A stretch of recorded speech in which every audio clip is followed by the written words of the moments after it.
Selamat sore pemirsa, kami sudah menyiapkan rangkuman 3 berita yang paling menyita perhatian selama sepekan.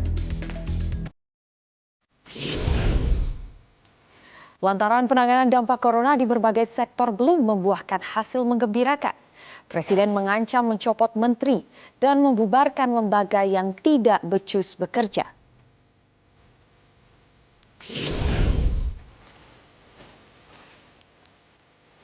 Buronan kasus korupsi Chase Bank Bali selama 11 tahun Joko Chandra bisa melenggang masuk Indonesia untuk mengajukan peninjauan kembali kasusnya.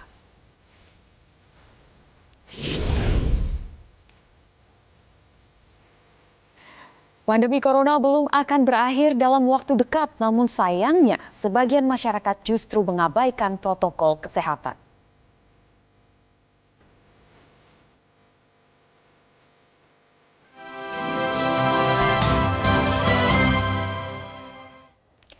Bersama saya Najla Hilabi, pemirsa, inilah Metro This Week selengkapnya. Kita awali dengan informasi pertama, Presiden Joko Widodo marah besar kepada para pembantunya lantaran penanganan pandemi COVID-19 di berbagai sektor belum juga membuahkan hasil menggembirakan.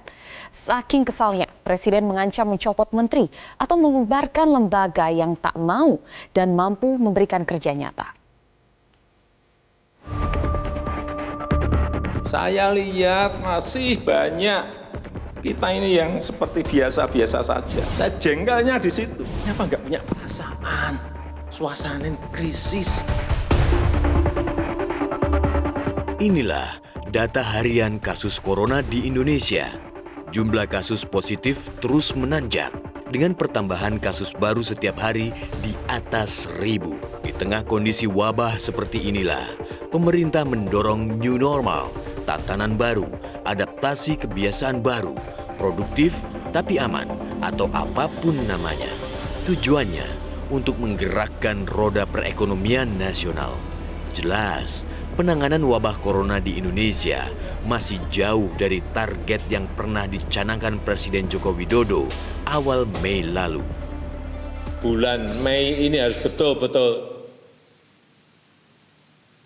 tercapai sesuai target yang kita berikan, yaitu kurvanya sudah harus turun. Namun, gugus tugas percepatan penanganan COVID-19 tampaknya tak terlalu pusing dengan pengendalian penyebaran wabah yang meleset dari target. Persoalannya, konsep hidup berdamai dengan pandemi mensyaratkan disiplin protokol kesehatan. Sedangkan kita paham, saat penerapan PSBB saja banyak terjadi pelanggaran. Dan kini, makin banyak masyarakat yang abai terhadap protokol kesehatan. Klaster-klaster baru wabah corona pun bermunculan. Belakangan, rekaman video yang menunjukkan Presiden memarahi bawahannya dimunculkan. Saya lihat masih banyak kita ini yang seperti biasa-biasa saja. Saya jengkelnya di situ. Ini apa nggak punya perasaan? Suasana krisis. Jokowi menyoroti Kementerian Kesehatan yang lemah menyerap anggaran. Begitu pula distribusi stimulus ekonomi. Bidang kesehatan itu dianggarkan 75 triliun. 75 triliun. Baru keluar 1,53% coba. Uang beredar di masyarakat kerem ke situ semua. Segera itu dikeluarkan dengan penggunaan-penggunaan yang tepat sasaran. Di bidang ekonomi juga sama. Segera stimulus ekonomi bisa masuk ke usaha kecil, usaha mikro. Mereka nunggu semuanya. Jangan biarkan mereka mati dulu baru kita bantu, nggak ada artinya. Buntutnya, Presiden mengancam pembubaran lembaga atau mengganti menteri yang tidak cakap. Untuk 267 juta rakyat kita, untuk negara, bisa aja membubarkan lembaga, bisa aja reshuffle, udah kepikiran kemana-mana saya.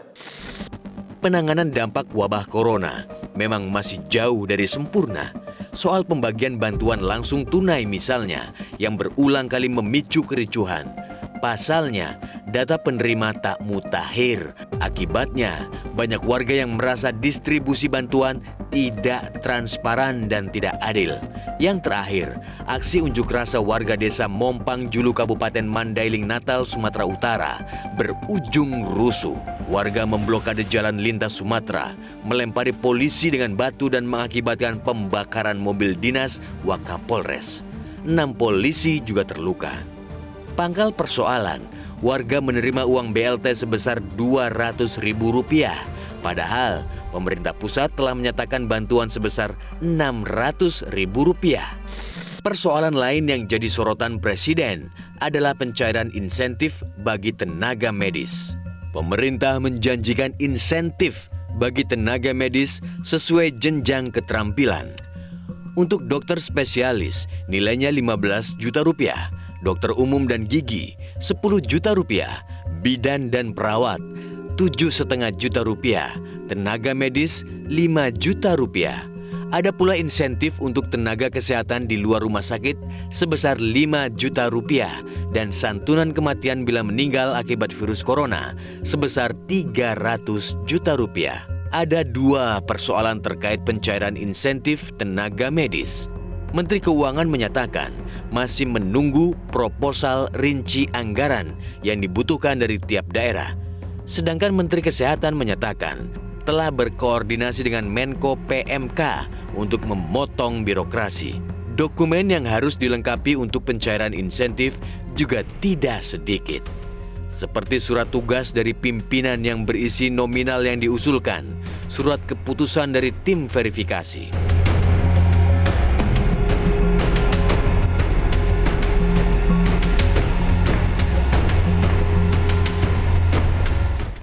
Pemirsa, mengapa Joko Chandra yang menjadi buronan selama 11 tahun bisa melenggang masuk ke Indonesia? Nantikan sesaat lagi, tetap bersama kami di Metro This Week.